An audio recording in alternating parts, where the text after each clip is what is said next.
Blackstone Publishing presents Don't Let It Snow in Deadwood by Anne Charles. This book is read by Caroline Shaffer. For Diane Garland, a.k.a. the Brainiac, who helps me keep track of the story world details for my Deadwood mystery series, as well as all of my other books and series. Thanks for locking me in your basement and making me write a holiday story that is 3 times longer than I'd planned. Next time, can I have more sugar in my gruel? Pretty please. You are awesome, my wonderfully nitpicky friend. When things go wrong, don't go with them. Elvis Presley. Chapter 1. The Black Hills, South Dakota. Christmas Eve, 7:36 p.m. Winter Wonderland, my ass, I bellyached, my teeth chattering while the frigid wind rocked me in my boots. Snow pelted my face, sticking to my eyelashes. I shivered, my shoulders pulling in tight as I stood in the middle of the 2-lane highway. My SUV's headlights blazed from behind me, but in a storm this fierce, the bright beams of light weren't much help.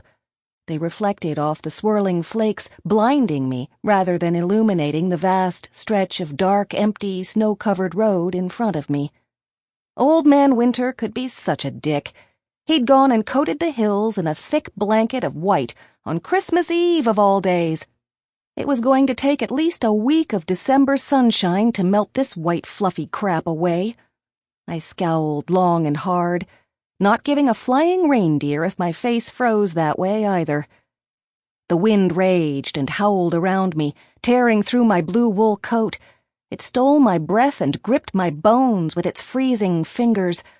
I tucked my scarf tighter around me, weighing my options.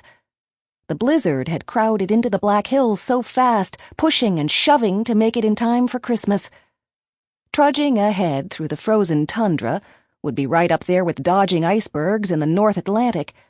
Besides, my new purple snow boots were no match for the drifts, many of which were already knee-deep and rising. Razzle-frazzit, I muttered through stiff lips. Down on the prairie in the warm bosom of my parents' house, my 2 kids were waiting for Santa and me to show. Earlier on the phone, I'd reassured them the snowy roads wouldn't stop me from arriving in time to help them prep for St. Nick.